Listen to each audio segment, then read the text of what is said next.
Hi, I'm Pat Sherry. I work with Marianne Paterniti in book groups, and I'm here today with Jen Dayton, our manager of collection development. And she's going to share with us her 5 top picks for the upcoming month. Hi everyone. This is a really exciting month for us. We've got some really great reads for your book group. We've laid the majority of these in as book in a bag, and they'll be available to you as soon as they come through our door. The first pick for book groups this month is Mrs. Hemingway by Naomi Wood.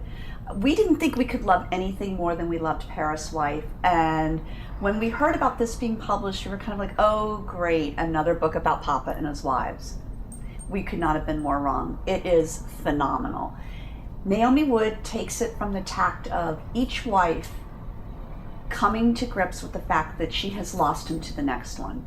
The writing is crisp, it's great. She gives these 4 women 4 very distinct voices, and we are just over the moon about this one. We think it's going to be great for book groups. It's a fabulous read, and this is a book you can't put down. You can't put it down. It's so readable.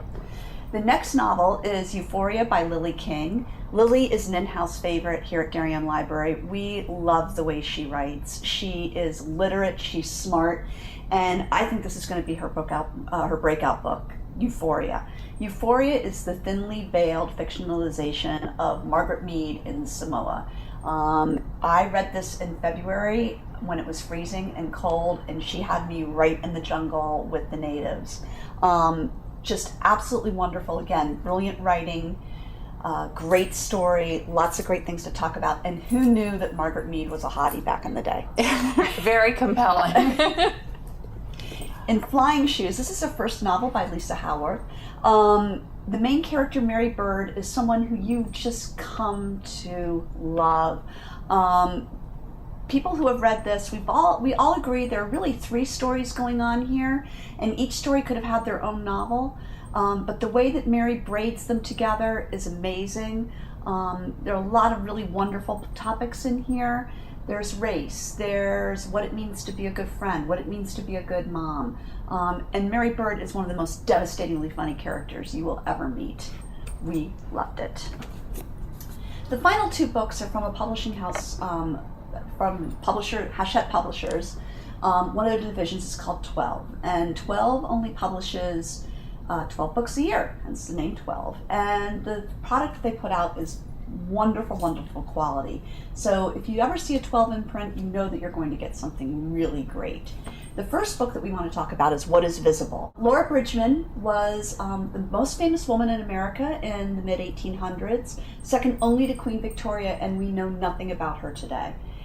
Why was she so famous? She was the first woman who was blind and deaf who was taught how to communicate with the American Sign Language. She, in fact, taught Annie Sullivan how to use this alphabet, who in turn taught Helen Keller. And yet Helen Keller is who we remember today as the first person being able to do that.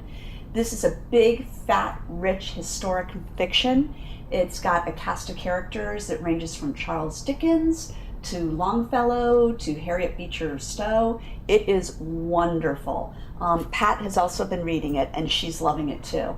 It's so rich in history, as Jen says, but also in the concept of communicating when you have no way to communicate. It's fascinating. It is fascinating. And again, it's beautifully written.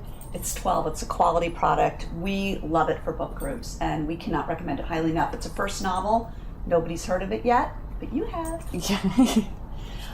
The other book that I absolutely adored from 12 was The End of All Ways, and we also laid this in as a book in a bag.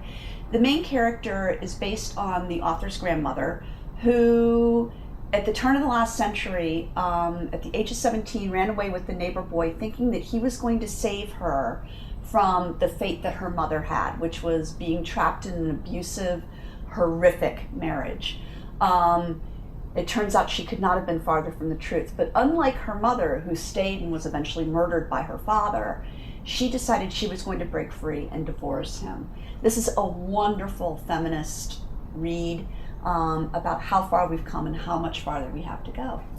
And those are our picks for this month.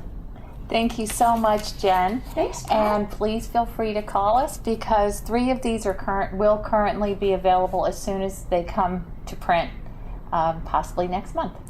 Thank you.